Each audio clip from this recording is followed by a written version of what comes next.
Party. But there is another matter as well, Mr. Speaker, and it goes to the consistency of this Prime Minister's parliamentary record. This Prime Minister, on an early occasion, stood at the dispatch box in response to a question from his own side and provided the Labor Party and provided the nation with a lecture about how people should behave. And the lecture was along these lines. Let me say at the outset, he said, that criticism of American policy and criticism of the policies of an American president are of course perfectly legitimate for any political leader in Australia. But it is not in our national interest to make that kind of damning, personal, generic statement of criticism of the current President of the United States. Why not of an alternative President of the United States? And he goes on to say that these attitudes were driven more by tribal political considerations than by anything else. He goes on to say further, the reality is that the Leader of the Opposition at the time has allowed his tribal dislike because of the politics of the current American president to overwhelm his concern for the national interest. Irrespective of who that president may be, it is never in the interest of this country to have that kind of generic criticism made. I repeat, out of this Prime Minister's mouth this statement, it is never, repeat, never in this country's interests to have that kind of generic criticism made. Well, Prime Minister, when you say order. That the Leader of the Opposition when the Prime Minister says the Leader of the Opposition resume his seat. The Leader of the Opposition resume his seat. I have repeatedly reminded the Leader of the Opposition the standing orders are quite clear that he must direct his remarks through the chair. I call the Leader of the Opposition. When the Prime Minister repeatedly says, and said in this statement yesterday, which he's reaffirmed on a number of occasions today, that his attack on the policies concerning Iraq applies not just to Senator Obama but to the Democratic Party as a whole, that is by definition a generic attack. Right. It is a generic attack on the alternative administration of the United States in terms of the White House, and it's a generic attack on the party which currently controls the United States House and the Senate. Yet this Prime Minister stands at that dispatch box 3 years ago and provides us, the opposition, with a lecture which says that it is never in the interests of this country to have a kind of generic criticism, that kind of generic criticism made. Prime Minister, let us reflect on how these things are being deliberated upon in the councils of the Democratic Party today. It's not just Senator Obama who will be a candidate for the next presidential election through the US Democratic Party primaries. There's also Senator Clinton. There's Senator Edwards. All these individuals have different policies on Iraq. We may agree or disagree with elements of them. We do not know who ultimately will be the Democratic Party's candidate for the President of the United States, the most important and powerful office in the world. But we do know this, there will be one Democratic Party candidate. And the designation which we attach to that candidate's name when American citizens go to their ballot boxes will be Democratic Party. And the Prime Minister of Australia has said that that Democratic Party, the great party of American politics, the party which led America during the Second World War, the party with which John Curtin formed this alliance in 1941, that great party, the Democratic Party of the United States, this Prime Minister of Australia has said effectively is the preferred party of terrorists. That is what this Prime Minister has said. When you go to the reaction that we've had from the United States simply overnight, given these remarks were only made 24 hours or so ago, they are quite extraordinary.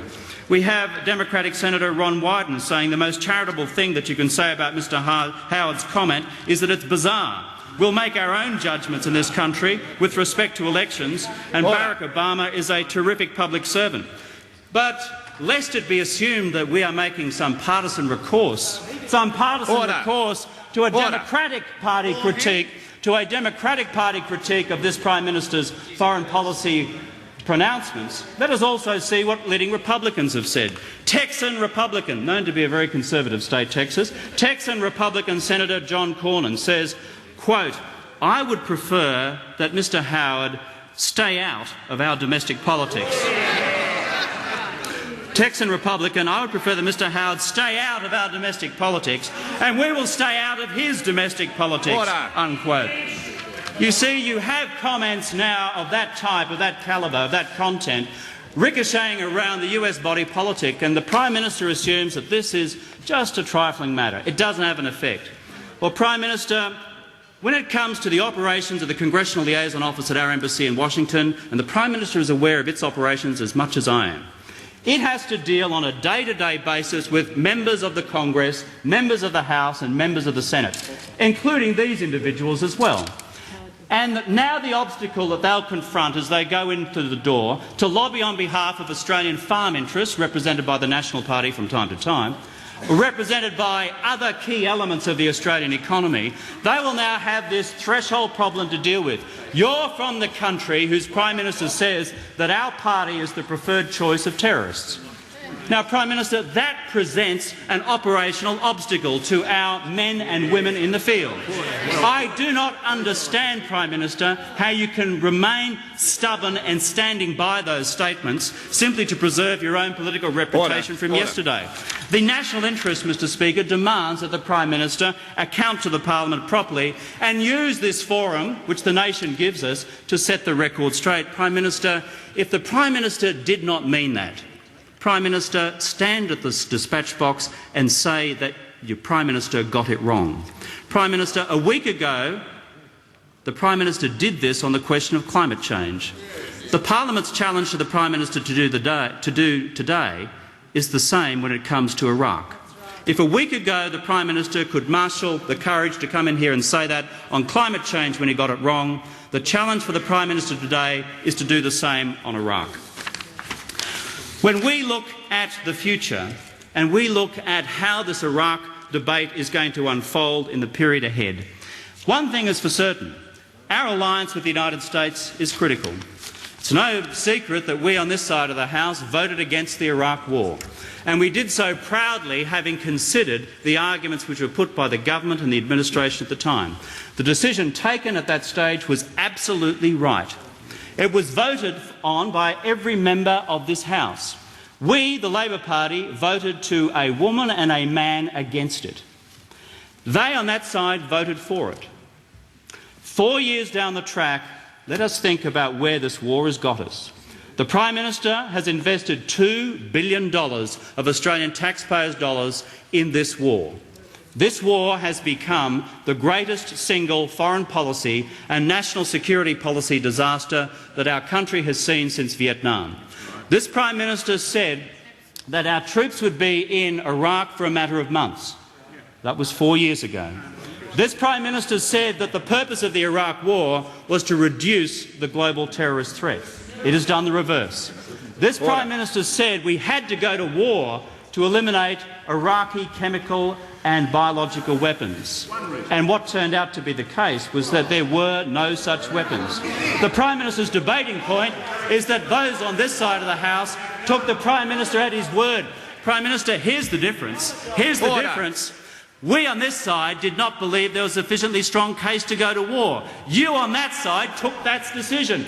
That's the difference. This hollow debating point about the evidentiary basis at the time, because there were still ultimately concerns about the possibility of other diplomatic opportunities through the United Nations, through Hans Blix, to get to the final truth of this matter. We said we don't think you should go to war. Prime Minister, you took the government to war. That's what it ended up as being. And all these years down the track, 4 years down the track, not even the faintest evidence of anything approaching an exit strategy. Against every measure and standard which this government's constructed for success in Iraq, months, not years, ensuring that terrorism would be reduced, not increased, eliminating weapons of mass destruction which did not exist. Against every measure which has been set, it has been a rolled gold, first-class foreign policy failure. And despite all of that, we have a Prime Minister who stands before the nation yesterday and then provides a public lecture to the American body politic about how this war should now be conducted. Prime Minister, it's time that some members of the government began to hang their heads in shame when it comes to this war, because it has been nothing short of a public policy disgrace. One other thing which is always left out of this debate on Iraq is the other argument used post facto by the Foreign Minister and others was that this was a war to liberate and oppress people.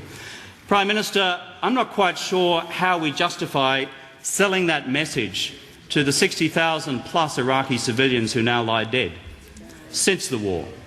And the number itself is open to dispute. Is it 60,000 or, as the British Lancet Journal said, up to 600,000? This is a huge debate.